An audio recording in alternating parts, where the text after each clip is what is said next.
I've now got the great pleasure of welcoming one of my all-time favorite quarterbacks, six-time Pro Bowler and former Eagles, Washington, and Viking signal caller, Donovan McNabb. Donovan, we appreciate you being here. Thank you for having me. Thank you. How's everything going out there? Things are going okay. We'll be, feeling better when sports get back, that's for sure. But let's dive right in. You spent 13 seasons in the league, known for your years in Philadelphia, obviously, but want to get your reaction to something that's happened here.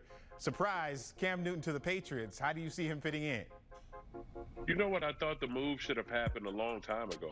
It was still one in question. People wanted to use the excuse that they weren't able to get an examination on his past injuries. How was his foot? How was his shoulder? Then you heard a lot of rumblings about his personality. Would it mesh? I thought the two quarterbacks that the New England Patriots were really interested in would have been Cam Newton as well as Jameis Winston. Now, with Jameis Winston, everyone kind of looks at the negative aspect of it, of the off the field or possibly the interceptions last year. The man still threw for over 5,000 yards and over 30 or 40-something touchdowns. So I thought he would have been an excellent fit to learn under Josh McDaniels as well as Bill Belichick. But then Cam Newton came about.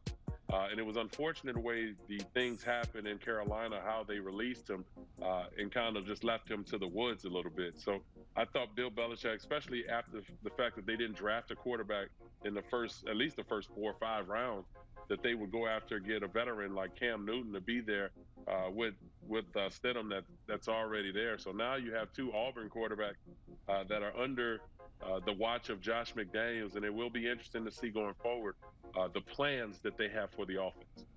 And you mentioned some of the injury history, which probably led to maybe some of the decisions regarding his departure from Carolina. But given that history, what skill set do you think he brings to the position here in New England?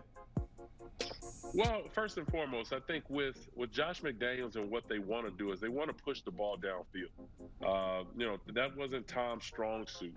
Tom's strong suit was more dink and dunk, be accurate with the passes, 15 and under, and his stats showed that. I mean, he'll take some shots downfield that may be about 25 to 35 yards downfield, but you're not pushing the issue of getting it down 42 to 50 yards on a few bombs here and there. That softens up the defense where now they know you will attack downfield. Cam just kind of brings something to the table, more importantly, where they'll be able to now incorporate more of that intermediate passing game.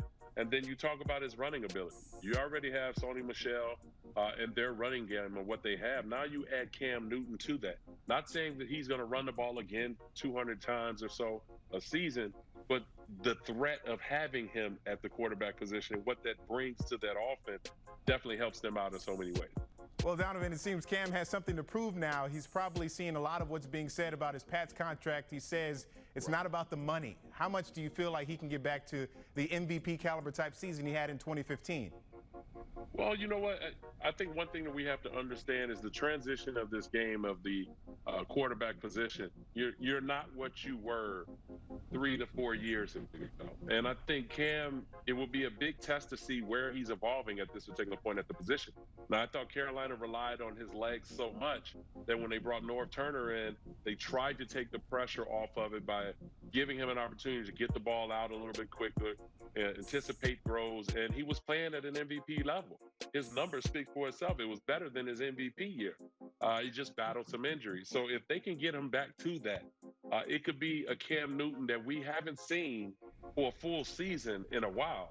And so what does that do for the New England offense? Well, now Sony Michel becomes that downhill runner that we've seen back in Georgia. That's when you see Edelman become that slot receiver that now can create first downs for you and catching the football. And I think what you'll start to see is they'll have more of a tight end by committee where it's not Rob Gronkowski. Then someone will be presented to be kind of that, I would say more of that tight end that we've seen combination in Carolina. They can utilize that. So it'll be more of a ball control type of offense with Cam if they can get him more upright and getting the ball anticipating throws more. All right, now we can't let you go without putting a spotlight on you and Tom Brady's history, given the epic Super Bowl battle you guys had. Now, he's had 3 more Super Bowls. Why you had to go there, man? we had to do it, right? We got to feed our audience what they want to know. Know your audience. But okay. He's had 3 more Super Bowls, Donovan, in the last 10 years. He'll be 43 next month. That's how old you are now. But you've been enjoying retirement for almost a decade. Hey man, what you have to put my age out there for, man? No, I'm just hey, I just simple Google search. But did you ever imagine him being somewhere other than New England? What do you make of him still being at it?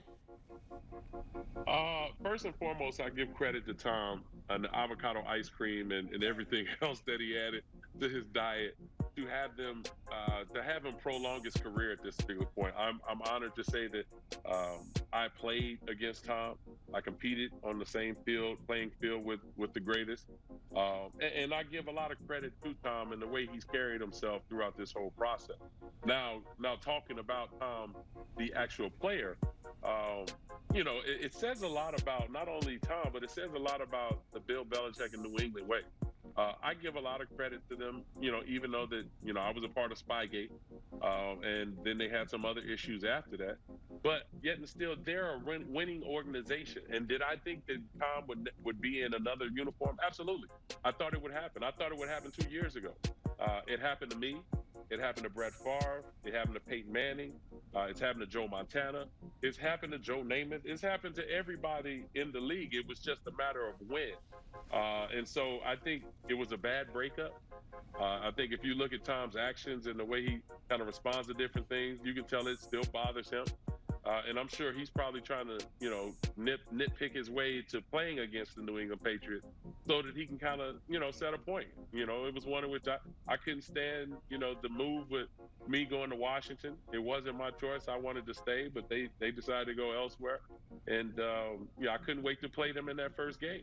And so I just think for the New England Patriots, it was one in which you have to ask yourself, were they prepared for this? And I don't think they were prepared for when Tom Brady left, because now look where they are with their quarterback position. It just now you're reaching now at this particular point, lowballing Cam Newton to come in to play the position when you should have been drafting someone to take on the role when Tom left.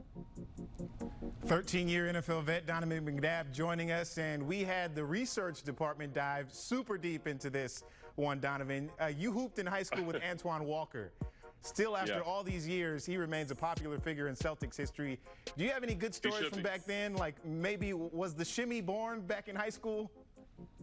The shimmy was a part of our Mount Carmel High School deal. So that when it got more emphatic, where he began to really get into it in Boston. In high school, it was more just the shoulder. You get the little shoulder rub. Back in the day, it really wasn't popular back then to kind of get your shimmy or whatever dance that might have been at that particular time. But one thing I will say about Antoine, everything that you guys seen and was a part of in Boston with his ball handling, his shooting, his ability to see the floor and play almost at a point guard position, he did the same thing in high school. So I seen Antoine when he came into high school. We came in together as freshmen. Antoine, I think at that time might have been about 6'5", probably about 180 pounds, 85 pounds, soaking wet. And he grew, I think, about another 3 inches. But Antoine was a special player. He was a special player and one that I enjoyed playing with.